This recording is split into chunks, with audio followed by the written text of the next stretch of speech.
Do you think trigonometry is hard? Here's the easiest trigonometry guide you'll ever get. Just understand that sine x, cosine x, tangent x, and cotangent x. This is nothing else but just proportions. Let's consider sine x first. Let's say you're standing right here. So your proportion is going to be opposite leg divided by hypotenuse.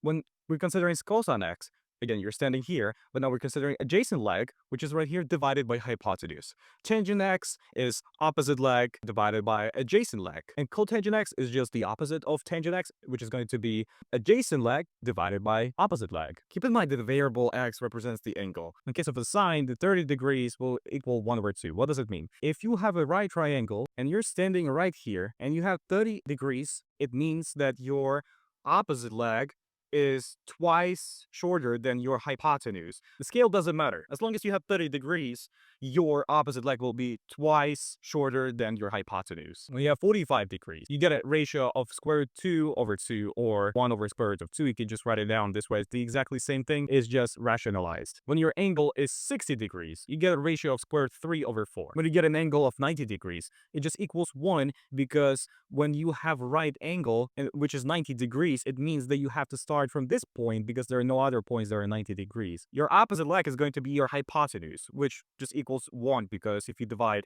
hypotenuse over hypotenuse, it's just going to equal 1 because it's the same thing. And when it comes to 0 degrees, it just means you don't have the opposite leg. So it just equals 0. When it comes to cosine, sine and cosine are cofunctions. So as we know, in triangle, we have 180 degrees. And this part is 90. This part is 30.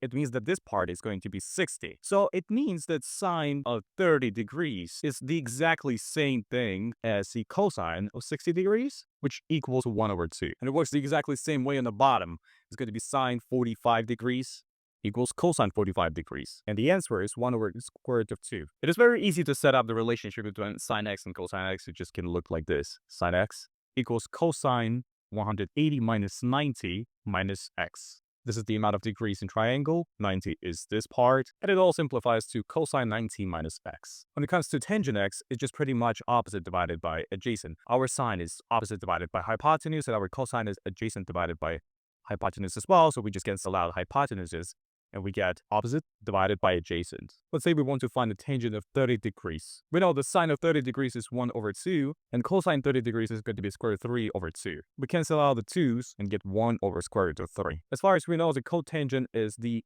opposite of tangent. Therefore, cotangent of 30 degrees is going to be the opposite of 1 over square root 3. Therefore, it's just square root 3.